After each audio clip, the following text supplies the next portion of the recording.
But it did include an ad from the group Preborn. Hi, Fergus. We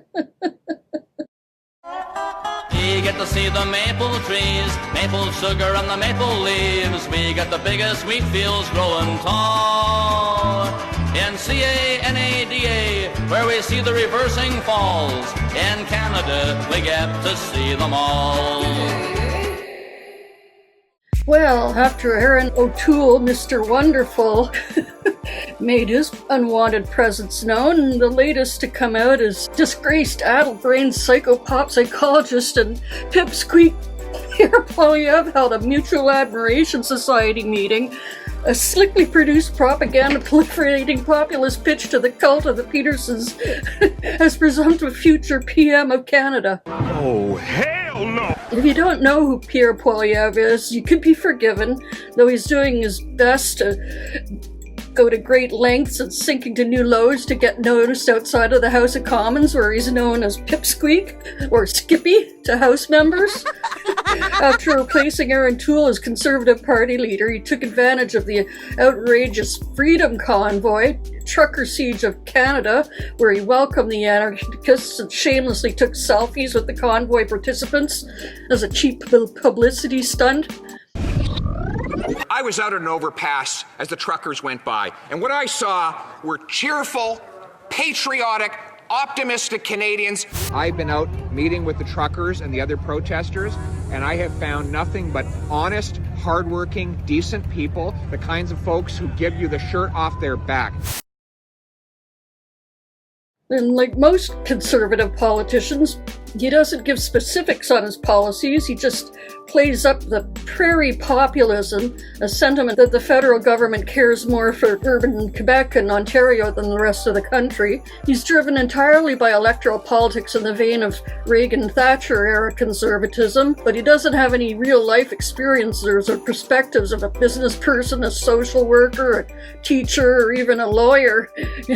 He's just pure politics. He disdains the usual city councils and boards of trade, which he considers obstacles.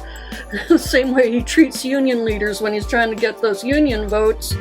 I love you, baby. He called the opposition communist, radical, authoritarian, progressive wokes. Poilievre said Trudeau is governed with an extremely radical ideology that is basically authoritarian socialism, and that the NDP would do the same thing. It's a classic for socialists to try to disown what they've done and change their names. First they were communists, and then they became socialists, and then they became social democrats, and then they stole the word liberal, and then they ruined that word, and then they changed their name to progressives, and then they changed their name to woke, and now they claim they don't want to be called woke anymore, he said. Well, I didn't study political sciences or anything, but according to Wikipedia, authoritarian socialism is a political economic system that can be generally described as socialist, but one that rejects the liberal democratic concepts of multi-party politics, free assembly, habeas corpus, and freedom of expression. Other features that are common to modern authoritarian socialist states starting in the 20th century include an emphasis on heavy industry for development, a single-party system to propel the goals of the state forward, the extensive use of propaganda to do the same, and more. Bruh. Well, I fail to see the comparison between what Trudeau and they're usually complaining about his overspending and liberal and pandering. How does that translate into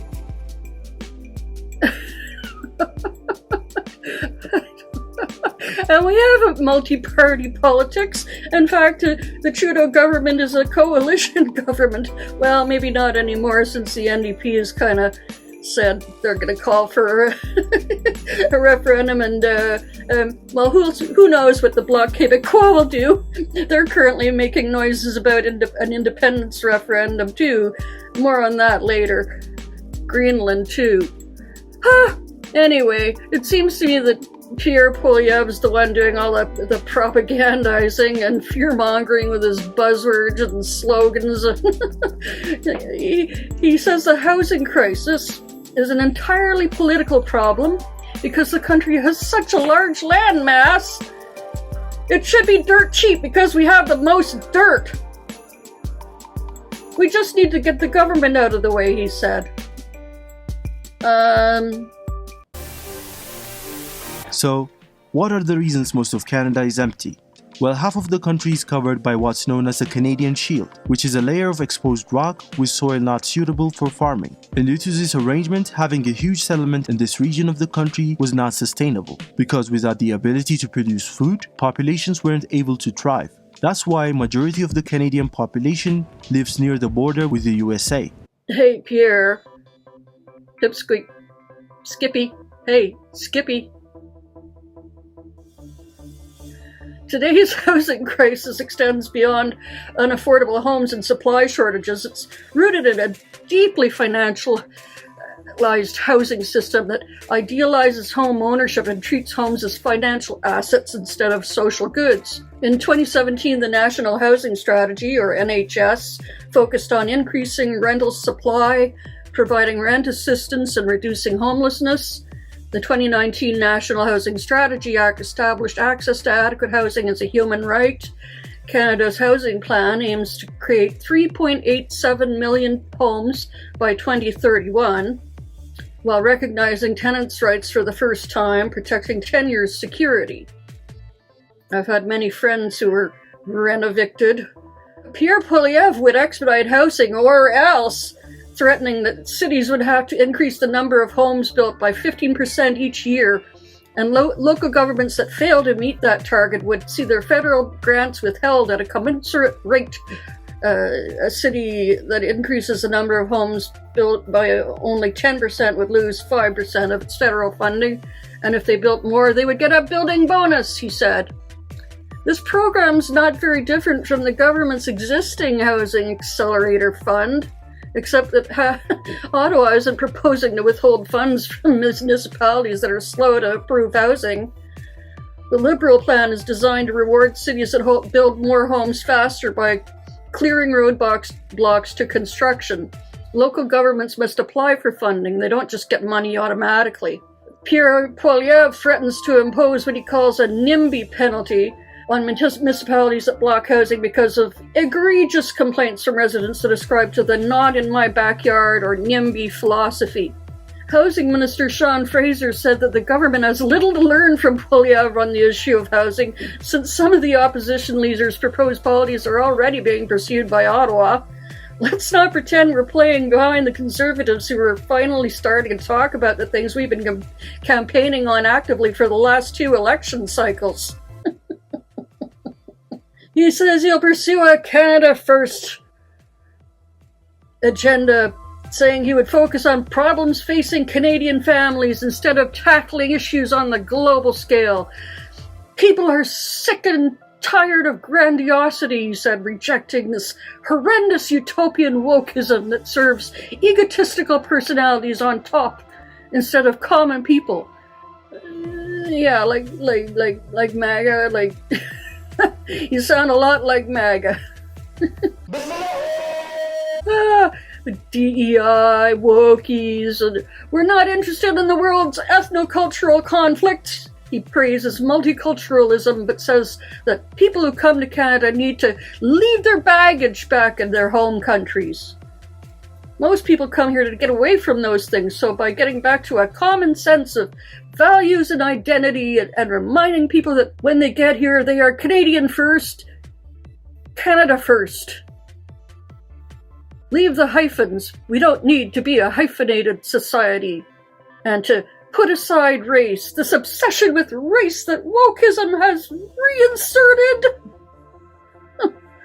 On LGBTQ+ issues, Pride, Poilievre said people should be judged based on their individual character and humanity rather than by their group identity. Well, aren't you, Mr. Martin Luther King Jr. Pipsqueak? Last September, the Conservative Party members passed 2 motions at their convention that, if enacted, would restrict the freedom of trans people and ban transgender youth from accessing health services. Poilievre voted against marriage equality in 2005 and has begun echoing anti-gay lies about students who are supposedly being indoctrinated by gender ideology in schools, catering to the religious right, including factions of the Christian right.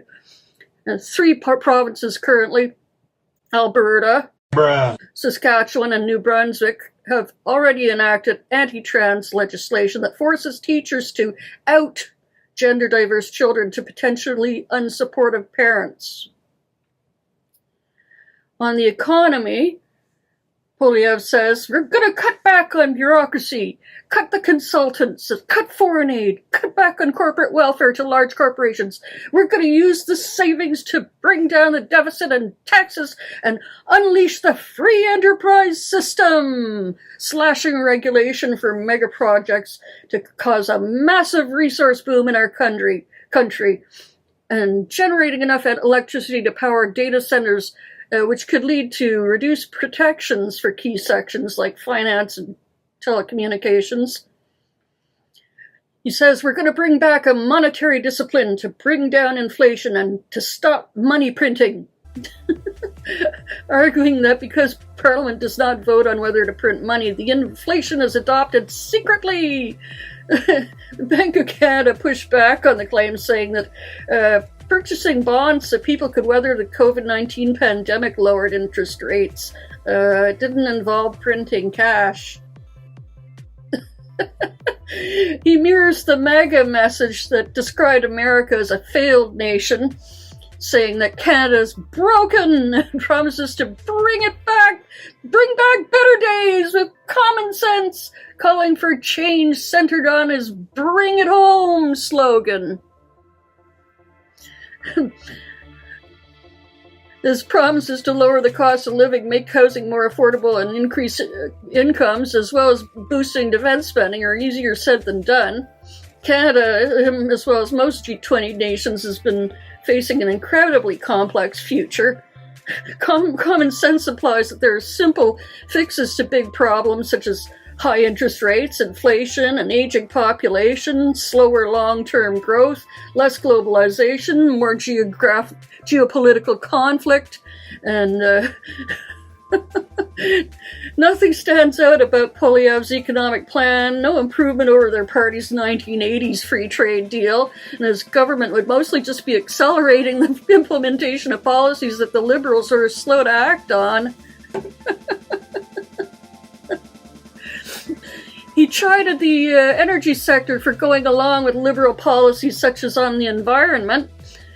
He said, the big 5 oil companies in Canada have idiot lobbyists. They have brilliant workers, incredible workers, but idiot lobbyists. And they've been trying to suck up for the last 10 years and did nothing to support the right policies in the prior years. So that's going to have to change.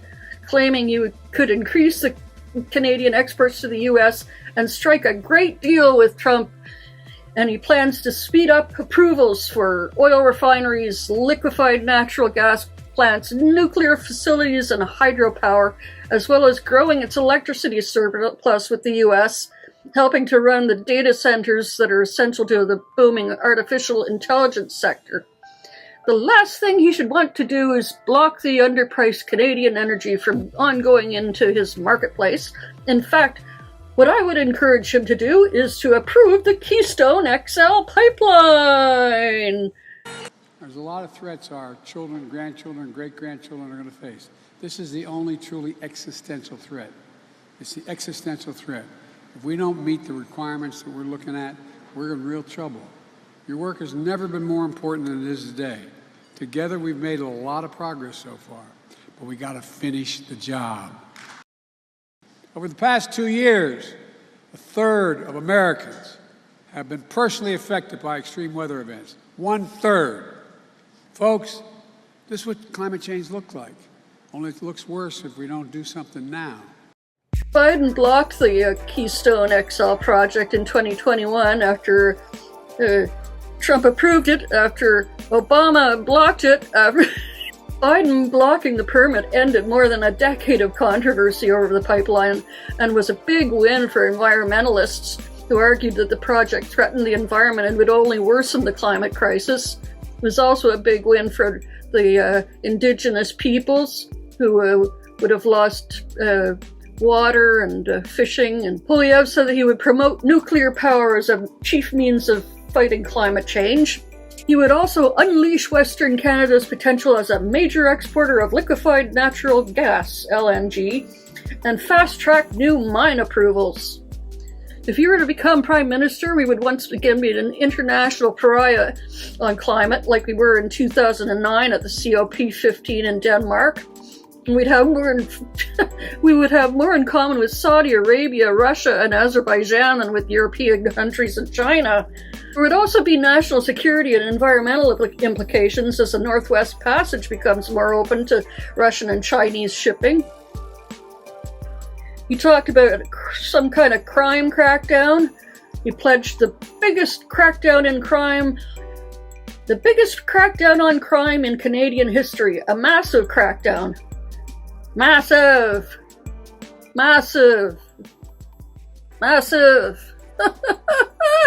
But Mr. Tough Guy gave no details other than saying that habitual offenders would not get out of jail anymore. Bruh. As pushing for mandatory minimum sentences and other tough-on-crime policies could lead to higher incarceration rates and put more strain on the judicial system. And finally, he congratulated Peterson, calling him a free speech champion. He thanked him for his immense courage in standing by his convictions. You had a spine of steel, and there were countless other people who will have the freedom to express themselves because you paid the price for them. By running away from Canada? Because he didn't want to stop being an idiot? The College of Psychologists in Ontario ordered Peterson to undergo a remedial coaching program after social media conduct that the college deemed to be degrading, demeaning, and posing a risk to the public. The Supreme Court has just ruled that it will not hear an appeal on a case involving retired clinical psychologist Jordan Peterson. Peterson has been vocal on social media, speaking his mind on social and political issues unrelated to psychology. The college ordered him to undergo social media training or potentially lose his license, and he refused. CBC's Janice McGregor is in Ottawa, and she joins us now live with more. Janice, tell us more about what this case is about and what led to it going all the way to the Supreme Court. I mean, Jordan Peterson is, for many people, a huge celebrity and certainly a very polarizing figure. Yeah, a very big deal in certain online circles, as you say. He no longer sees patients as a clinical psychologist. He is professor emeritus at U of T, but nowadays his lectures very much happen in the online space. He has a Peterson Academy where he sells courses. He has an education podcast, best-selling book, The 12 Rules of Life, very popular among those who like to hear his views, which often rail against what he sees as woke liberalism. He's amassed a huge following with his YouTube channel and so on, espousing these views. And it was some of his media posts that triggered complaints to the college for psychologists, the governing body for Ontario psychologists, a licensing body of which he was a member, LGBT groups, for example, finding that some of the derogatory speech he made was offensive and hateful, and fearing that it could create the impression that if the college endorsed this from one of its professionals, that healthcare services provided by members of the college weren't necessarily a safe space for members of these vulnerable groups. The complaints are over comments he made about public health restrictions during COVID-19, both on Twitter and on the Joe Rogan Experience. Other tweets consisted of statements that included referring to Catherine McKenney, an Ottawa City Councillor who prefers to use they, them pronouns, as an appalling, self-righteous, moralizing thing. Using the dead name of actor Elliot Page, stating, "Remember when pride was a sin and Ellen Page just had her breasts removed by a criminal physician?" Though suspended, his Twitter account was reinstated when Musk bought the platform in 2022. The panel concluded that his conduct poses moderate risks to the public, including the potential of undermining public trust in the profession of psychology and trust in the college's ability to regulate the profession in the public interest. Peterson said that he no longer treats patients and his career is instead focused on social and political commentary. I think I've done demonstrably more than any psychologist has ever produced to increase the prestige and trust of the practice of psychology around the world.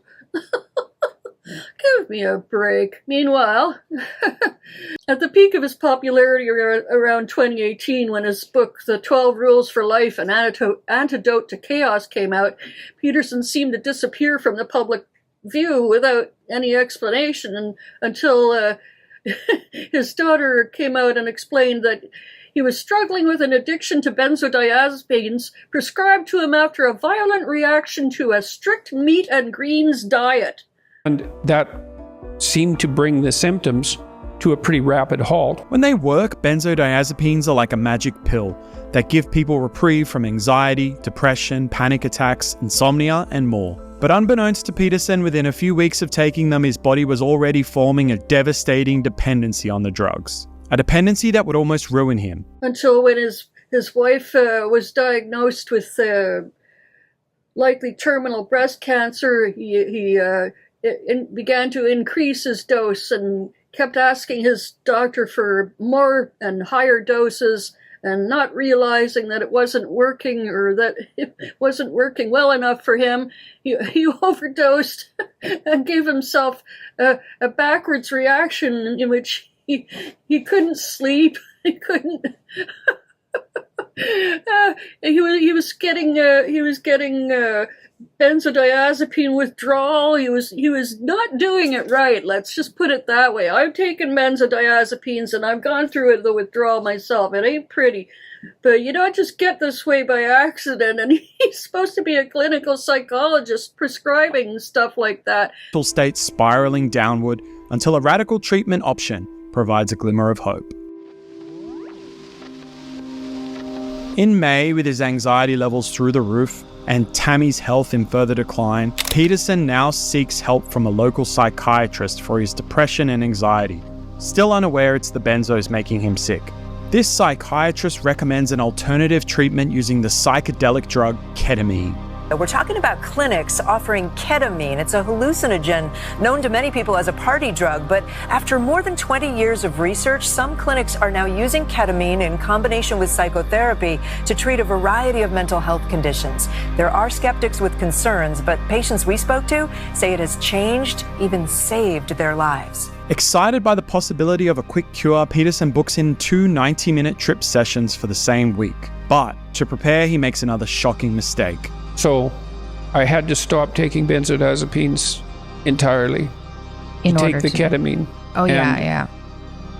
Then I didn't go, then I stayed off them for something approximating a week. It was a week. Not knowing that was a very bad idea. Discontinuing the use of benzodiazepines cold turkey is incredibly dangerous, especially for people who have been using as long as Peterson. Withdrawal symptoms are wide-ranging, can take years to recover from, if ever, and in some cases even be fatal. So he underwent a controversial treatment in Moscow where he was intubated for undiagnosed pneumonia and was administered propofol. I think that's what killed Michael Jackson and Prince, wasn't it? So that he could be induced into a coma for more than a week while medics cleared his system of drugs. After 4 months trying to wean off the drugs, his condition is worse than ever. Peterson leaves the US to try yet another clinic in Canada, his third attempt. Terrified by the lack of progress in the USA and Canada, Michaela, Jordan's daughter, finds a clinic in Russia willing to use a dangerous and unorthodox treatment. We ended up in the outskirts of Moscow in a clinic for severely ill people. Yeah. And it was Soviet-esque guard. And she said, great, you've brought him here to die. For 9 grueling days from January 5th to January 14th, Peterson is put into an induced coma so he can't feel the terrible side effects of withdrawal. After some progress, Peterson eventually returned to Florida, where his pain and suicidal thoughts returned. His wife, Tammy, meanwhile, had recovered from complications with kidney surgery, and eventually her cancer went into remission, but Peterson's drug dependency worsened. Boy, when you want your husband around to be strong for you, not good for him to be going off to Russia to take propofol. He was allegedly diagnosed with schizophrenia around this time, but Peterson released a full audio of an interview in which his daughter said that he had been misdiagnosed with several conditions, including schizophrenia. His daughter said, Dad said it started to get super weird, and it manifested as extreme anxiety and suicidality, she said, and seems to have assumed full charge of his affairs during that time. He's now taken up residence somewhere in the States rather than complete the COP training course he was directed to undergo. Boy, you'll go to all those lengths, but you won't undergo a simple training course. He tells you to go to hell. Nobody's gonna stop me from saying what's on my crazy drug something or other addled mind. Well, he has plenty of co-expat creeps and drug-addled brains to keep him company down there. Or FK Jr., anyone? Not to mention, recently, the Mr. Wonderful Kevin O'Leary, who's not necessarily drug-addled. I mean, he's certainly rabid. A Mar-a-Lago member, the formerly great Gretzky, that Trump thinks would make a wonderful prime minister. And not to mention that fake cowboy Cancun-loving Ted Cruz. Oh, and not to mention his old buddies Bowtie Tuckums and pompous-ass Piers Morgan all singing the Putin song of power and patriarchy.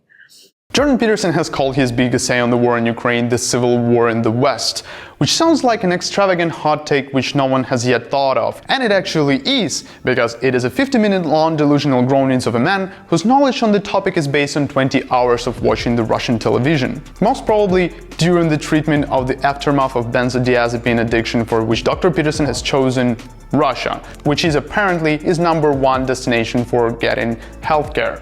It nevertheless took JP 4 months to come up with an explanation on why this war is the West's fault and not Putin's, who's actually started it. When was the last time that a Western leader spent some time face to face with Putin, in the same room, breathing the same air, communicating directly, sharing a meal or an anecdote or a drink? Touching his hand, slipping into his pants, gently kissing him on his rosy little lips, and whispering into his ear, Vova, you are the strongest man alive. Has it been several years? In Jordan Peterson's reality, there were no meetings at the paranoid long table, summits with American president, and painful hours of long diplomatic talks on all levels. Because in a world where Mr. Doctor lives, Ukraine has gas shelf in the Caspian Sea. It is also the case that Ukraine has immense and relatively recently discovered, circa 2010, petro resources of its own, particularly around the Caspian Sea and in the northeast. You know how people say that when you talk about some country, you should at least be able to show it on the map? Well, Jordan Peterson did not bother, because this is Caspian Sea, and this is Ukraine. And you ask me how would I know it? Because I'm from Ukraine, and this is where Jordan Peterson has got his knowledge on Ukraine. Well, Zelensky, the current president and supporter of all things Western, was and is supported by the Ukrainian speakers who live in the Northeast. Right. And Donald Trump was chosen by the transgender Black Lives Matter activists living on the coast of California. Alright, I didn't want it, but we'll have to get deeper on it. You see, Zelensky is from the south of Ukraine. He had to learn proper Ukrainian during his presidential campaign and got the majority of votes in all but several western and several eastern regions. So why Professor Peterson forgot to Google Ukraine? We might never know. But what we do know for sure is that during his 50-minute stream of nonsense, Jordan Peterson does not condemn the acts of genocide, deportations, mass rape, and other war crimes committed by Russia. After the interview at the podcast, the Liberals and the NDP claimed that Peterson's podcast episode had support from an Indiana-based Christian anti-abortion group. And the Conservatives and Jordan Peterson are coming for women's rights, says NDP leader Jagmeet Singh on a post on X, while Liberal Party similarly posted about Poilievre going on a podcast sponsored by an anti-abortion group. In the interview itself, abortion wasn't mentioned, but it did include an ad from the group Preborn. Hi, Fergus. Yeah, we think Jordan Peterson and Pierre Poilievre can really sway the voters. Have at it, Skippy! Stay tuned for more on Political Drain Canadian Edition. Follow us on all these things you see here, and our link tree is in the description. Maybe even get some merch.